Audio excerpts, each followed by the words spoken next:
Hello, welcome to another off-season episode of Hawks Recap.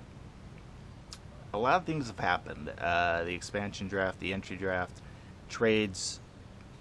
It's been a whirlwind. And I don't know where to begin, really. I wanted to make this episode earlier, but I realized quite quickly that anything I said probably would have been outdated by the time I uploaded it. So sorry for the delay in this, but here it is. I don't know how to calm down, really. I'm trying to... Oh, you know what? I think I got it. Hold on. All right. I think I can calm down. No, I can't. I'm sorry, I can't. We traded Hammer. We traded Panarin.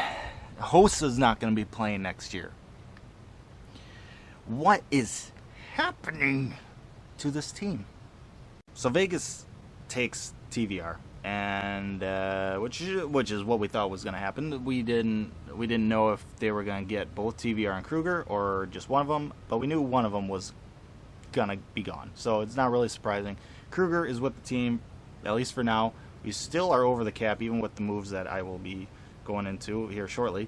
So more moves are probably going to be made. Who knows if Kruger will stay, but he is for now. So let's get to those moves. Both these trades make me feel quite sad. We're losing two lovable Hawks. Hammer's been with the club for 10 years. 3 cups. I wouldn't say he's a core piece, but I would say fringe core. That would be a really good heavy metal band. He's a fringe core piece. It's like how the earth has a core and then the mantle and the crust. He's like the mantle. He's not quite core, but he's right there. And then you got Panarin, a guy we've only had for 2 years. We haven't really done anything in the playoffs with him, but he's a top 10 scorer in the league. Those are hard to come by. And he genuinely seemed like he was having the best time of his life on the ice all the time. Anytime he got a goal, an assist, whatever, he looked happy as a puppy. And speaking of which, there's a clip from his first season where he's in the penalty box and the time is running down on his penalty, and he is just hopping up and down like an excited corgi right before the door opens, and he's let back out on the ice. Like, he's so pumped up to get back on the ice. It's just absolutely hilarious and so much fun to watch him and his chemistry with Kane. You're not going to be able to replace that. So it's sad to see these two guys go. Now, with that said, we are getting Brandon Saad back, who I really hated to see go in 2015 after we won our latest cup. So getting him back is awesome. He's better defensively than Panarin. Same cap hit, but he's signed longer, so we get more certainty with our future cap situation with him. So I don't mind this trade. I think it's a pretty decent trade overall, and I'm excited to see Saad back with the Hawks. I think that's really, in the end, that's what it is. On the other hand, the Hammer trade, I just don't want to see him go. But we do get Connor Murphy, who is similar as Hammer in terms of he is a defensive defenseman. He is much younger than Hammer. Saves a little bit, $250 in cap space. So not much, but he is signed longer, so similar to the Saad and Panarin comparison, we do get more. We get more of an idea of what our future cap space is going to be, so that's nice. And even though Murphy's not an elite defensive defenseman like Hammer is, he's definitely got the potential to be a very good top 4 defenseman. And he has the potential to make this trade in a couple years look to be pretty decent for the Hawks. Obviously, right now, Arizona won this trade, but